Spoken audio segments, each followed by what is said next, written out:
Presiden Prabowo Subianto mengambil langkah berani dengan memimpin langsung pengesahan aturan perampasan aset koruptor oleh DPR RI. Aset-aset yang dirampas ini rencananya akan dibagikan kepada rakyat, menandai era baru dalam pemberantasan korupsi di Indonesia. Apakah ini awal dari akhir bagi para koruptor di negeri ini? Dengan tegas, Presiden Prabowo memimpin pengesahan aturan yang memungkinkan perampasan aset koruptor untuk kemudian didistribusikan kepada rakyat.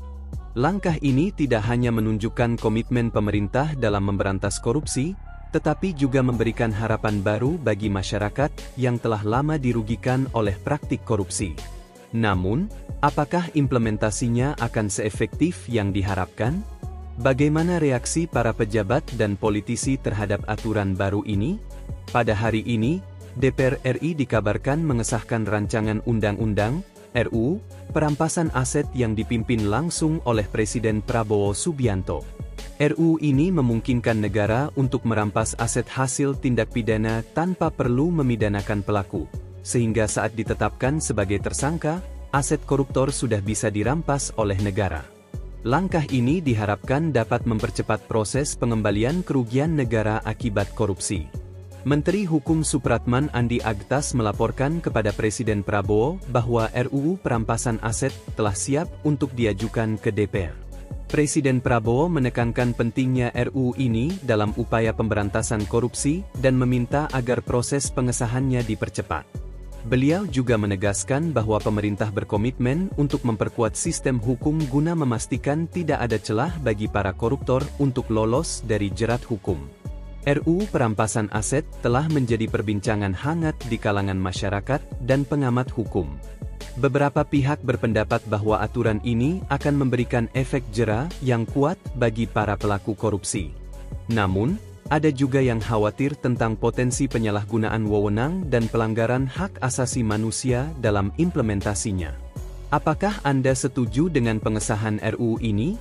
Bagikan pendapat Anda di kolom komentar.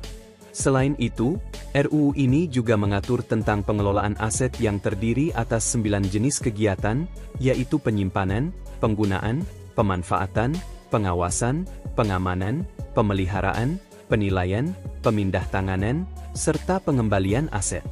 Dengan demikian, diharapkan aset-aset yang dirampas dapat dikelola dengan baik dan memberikan manfaat maksimal bagi masyarakat.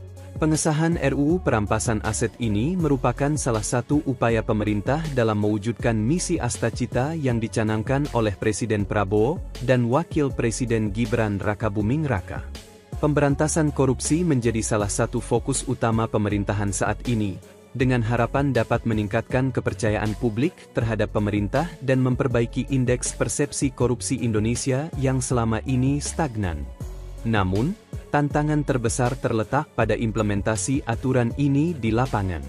Apakah aparat penegak hukum siap untuk menjalankan tugasnya dengan integritas dan profesionalisme?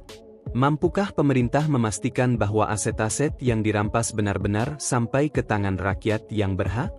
Mari kita awasi bersama pelaksanaan aturan ini dan terus berpartisipasi aktif dalam pemberantasan korupsi di Indonesia.